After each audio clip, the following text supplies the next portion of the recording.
We do have audio. Mm-hmm. You got everybody going? Yep. Okay. Okay. Leanna. Like, we can just start walking? Not doing a haunted house movie or anything, are we? No. Vacancy posting notice. My name is Leanna Borsellino. Did inspected. Looks like the door was busted down or something. No, that's the I'm a filmmaker. same. I love this stained glass. I'm taking cameras to revisit the scene of a crime with my mom, Cyndi. Your dad put that plastic on the stairwell. It's the same plastic.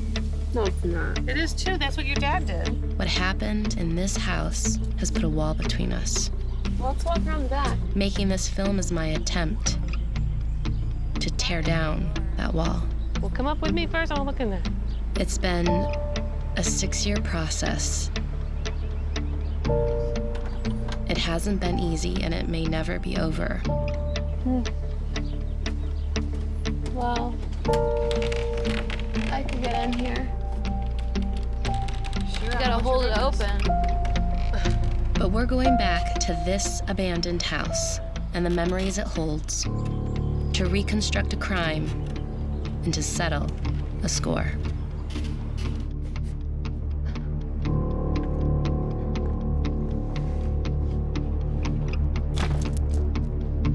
Whoa.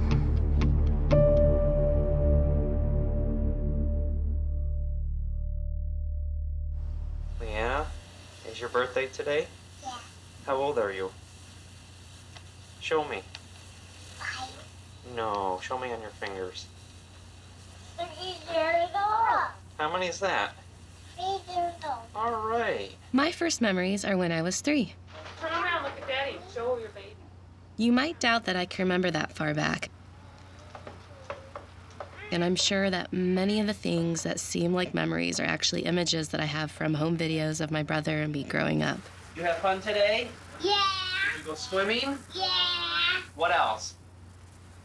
Did you go on Daddy's sailboat today? Yeah. But there is one memory from that time that was never captured on tape. Night-night. Night-night. It's the memory of my 9-year-old cousin taking me into another room of the house during a family gathering and sexually forcing himself on me. Yeah, you. What are you doing? This didn't happen once or twice. It happened again How many candles are on and again 6. it? Is that because you're 6 years old? Oh, can I come in? and again Oh, thank you. for years. Okay, I'm coming in.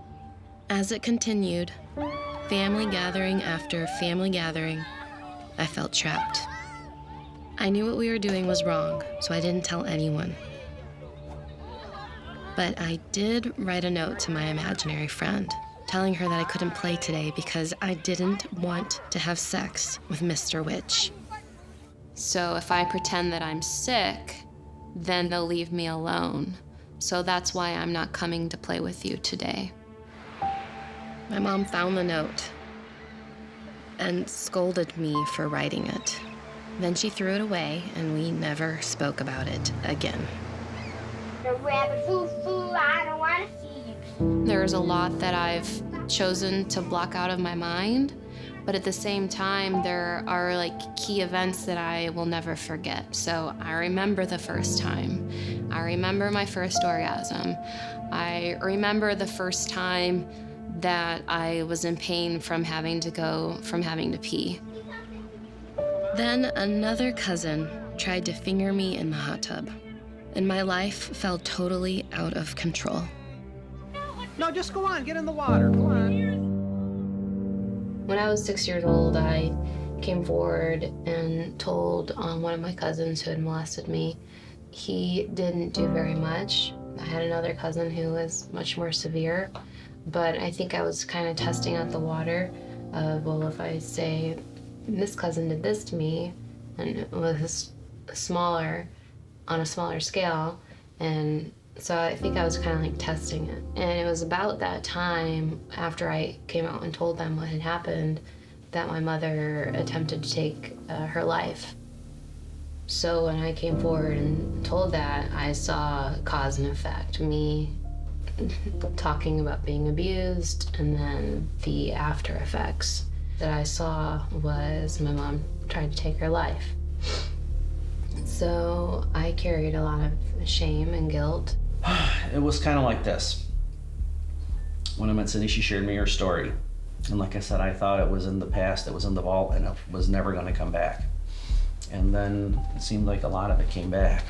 I mean, I know she was obviously really desperate and thought that not being around would be best for me and the kids. I didn't feel like I would be a good mom, thought I didn't deserve them. I lived in what I described myself, I would tell people I live inside a glass box. And I walk around and I can see everything, but I don't have any emotion towards, I have no feeling, I can't experience, I couldn't even smell beauty. I couldn't smell fragrance that was good. I felt like I was trapped in, I thought I was a bad seed. I thought I deserved evil, like that I was created for evil. That I was just a bad seed, you know, that, yeah. She went in the hospital for almost 2 solid months. I tried to minimize it and basically said, look, you know how when you get sick, you want to stay home, you don't want to go to school.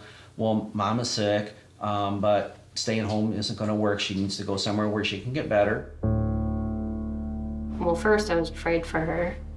And then, so I was scared because no one wants to lose their mother. And then my next reaction was anger. And the reason why I was angry is because we had a dog named Kahlua, and my dad wasn't gonna take care of it. My mom wasn't there, so we had to get rid of the dog while she was in the hospital, and I was very angry about that. Was very blessed with my father. I think I could have turned out much more screwed up if I didn't have my dad. My mother, who was supposed to be also a protector for me, she wasn't there. And so I think that made me angry because she was my image of what a woman is supposed to be. And that image was very, it was not appealing to me. It didn't appeal at all, so I didn't want anything to do with that. I remember I used to stand over the toilet and pee from standing up because I wanted to be a boy.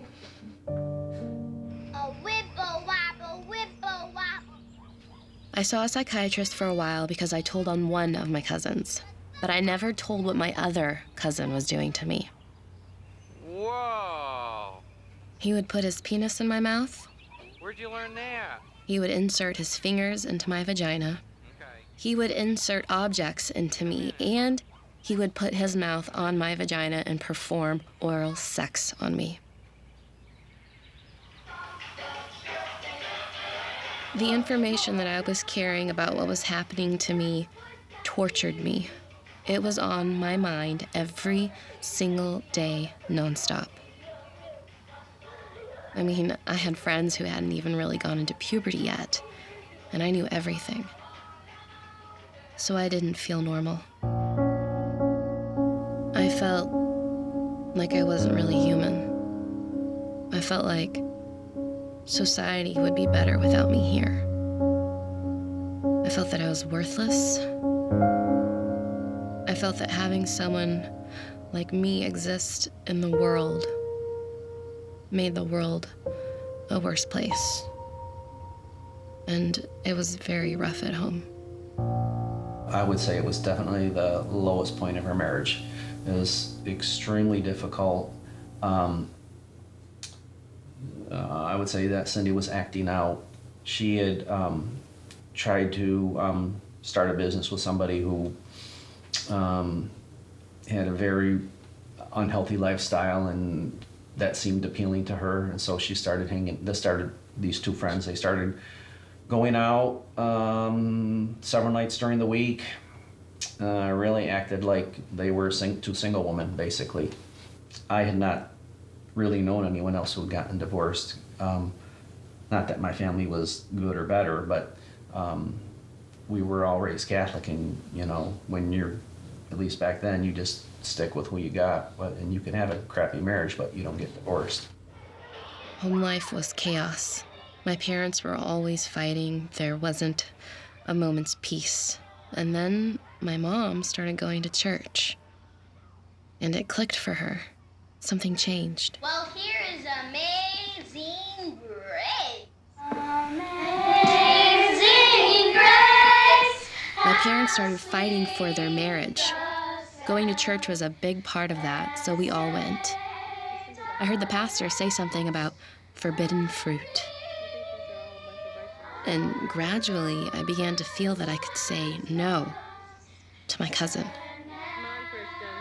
It never even occurred to me to say no before.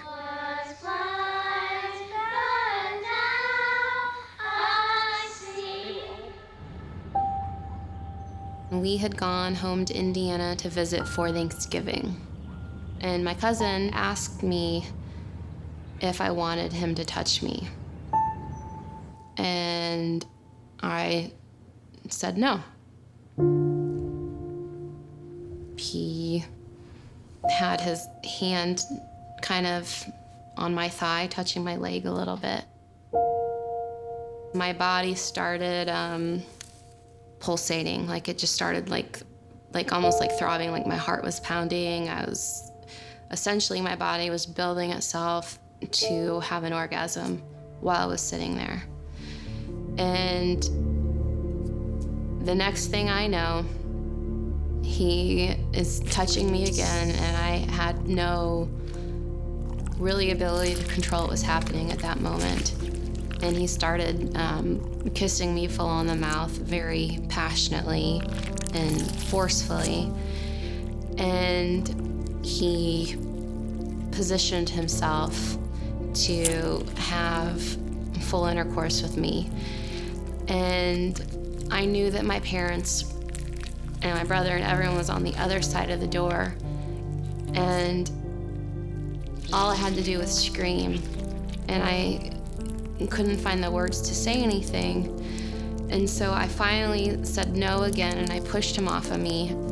I grabbed my pants, put them on, and we went out and we all had dinner and ate deer meat. You gonna be praying through all these? No. I need to know, what do you want for Christmas? I don't know. A few months later is when I told my mother. And by that time I was 11 years old. My parents did move forward and press charges against my cousin. And that was, I guess, a form of justice. But it wasn't about getting even with them or trying to make him suffer as much as it was them trying to take care of me as their daughter in a way that they had failed previously. And so Leanna did meet with the police and filed a report. Ultimately, it did go to court. He was found guilty. He had to wear an ankle bracelet. He denied everything, said it didn't happen, called me a liar. And from what I was told, they threatened to hook him up to a lie detector test. And he did not want to go to the lie detector test, so he confessed and said everything. It seemed at this point in my life, everything should have been fine. My problem with my cousin was taken care of. My parents supported me. I was free to live my life. But sexual abuse doesn't end when the abuse ends. It follows you, and it followed me. I had nightmares of being raped, often accompanied by orgasms that made me feel dirty and vile. I would wake up screaming. I had frequent suicidal thoughts, and so I wrote about it. There is a great deal of depression that has overtaken my soul. It floods deep within into every inch that makes me whole. Darkness's saliva drips down my skin, somehow originated from my depths within. Desperately using my power to drive this lust out, I cut my veins of life. I'm a harlot. I am a I've stashed away my feelings to the very core.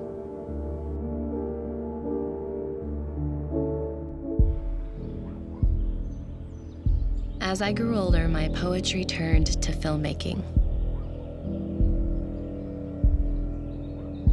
I was not sexually active, but I was still having nightmares about being raped.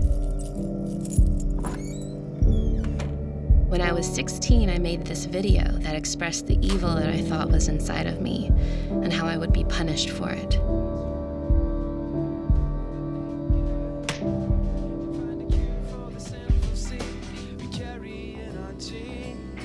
The lyrics of this song moved me to create the shower scene where I desperately try to scrub away the evil inside me.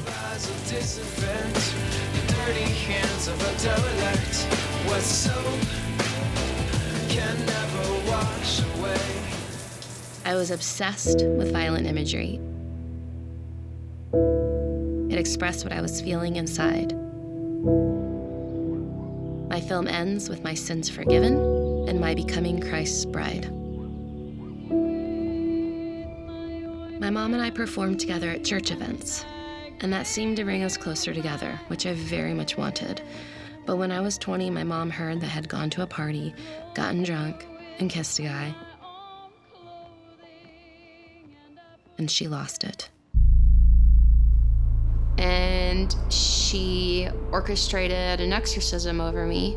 They tackled me to the floor and they pinned me down. I had one person sitting on one arm, one person sitting on both of my feet, on my legs, and I had someone sitting on my chest and holding my other arms down. And so I couldn't move.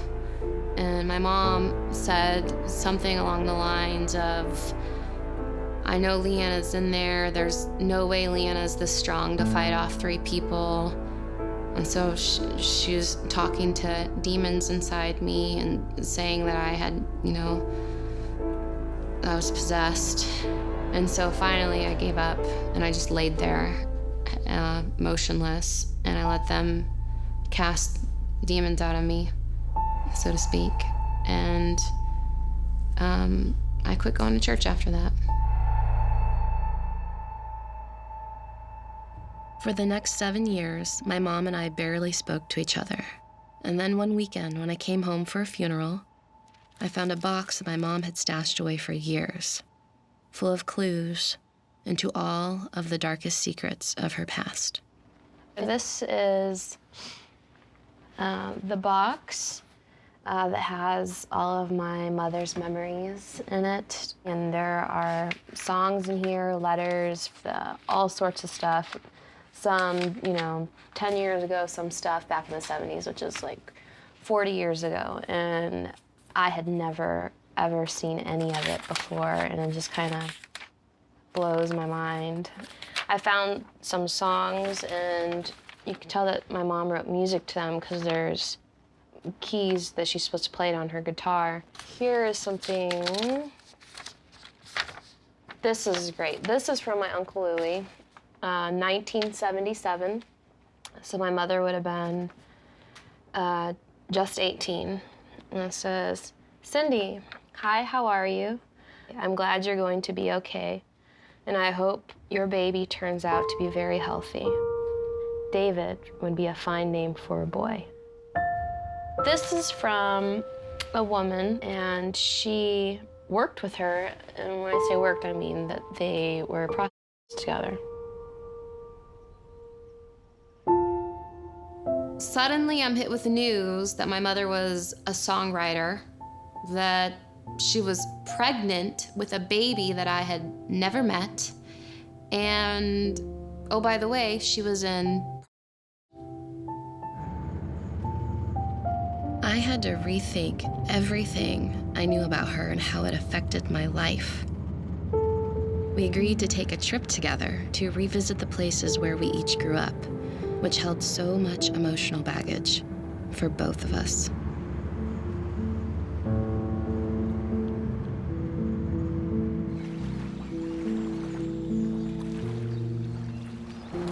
That was a good.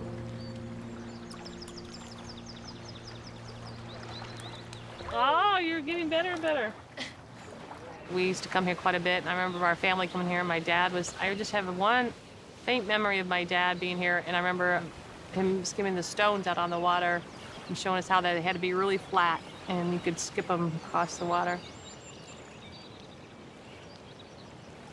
Maybe that's why I love this lake, because that was a good time. Just one good memory, that's why I liked coming out here a lot. I used to hang out here quite a bit, as much as I could. Well, I don't have any memory of not knowing how to swim. Because since I caught you when you came out of the womb, you were in the bathtub and I had you swimming underwater. The little fish. That's exactly what I did. I used to blow in your face and then put you under the water and you'd swim under the water. That's cute.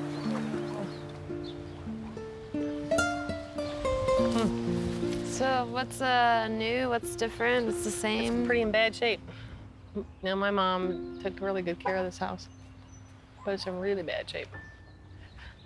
We used to play back here, and it was not the wood fence. We did have a pool. It looks kind of funny that she still has the pool. Holy cow. In our initiation into swimming, my dad would throw us in. So you either sink or swim. It's your choice. And we all learned how to swim that way. My dad was a truck driver, so he wasn't home a lot. When he was home, he drank. And my mom worked a lot, so she was never home. My dad came out of a really abusive background. There were a lot of sexual sins in his family. Like his dad having sex with his daughters. Okay, so my dad is a Mason, and there's a temple in our town, and I remember going to the temple and walking up, and I was 9 years old, and I remember walking up to that temple. I went in there, and they do this whole ritual thing, and I was put up on a altar, and they basically told me that, I was like a goddess, Diana, and that men would appreciate me and, sexually. So basically it was like just telling me that that's what I was gonna be for. I felt programmed to believe that I was created to have sex with men, like I was just a thing and not a person. I wasn't human, that was just a toy. And it came at a young age because my dad violated me as a young girl, and then continuous things with men in my life, and older men who treated me that way. So I'm just saying that's been a pattern, so that pattern continued and continued and continued with men coming after me as a young girl. Our next stop was the hotel room where at age 14, she went to hang out with her friends. Remember I told you when I used to sneak out of the house and I would get picked up by a group of men and stuff that were a lot older than me, and we would come to this hotel. All over the beds we would have bags and bags of pot, and then we had bags of PCP and heroin. And so this would be where we would bag the drugs for selling out on the streets. And I would come in here and help. And what would you do? You would just help bagging them up, and then actually go to concerts and different things. And deliver them, or deliver them to the band members, and then to just the people that were there. One of the main bands was Aerosmith. We used to do their drugs for them. I got my drugs free. So in arrangement that I, being a part of the team, I had sex with a lot of the men. Yeah. I was in a room one time with all these men, and I realized that it kind of freaked me out that every one of them I had had sex with. I feel like I'm numb right now, even telling this to you. I think the hard thing was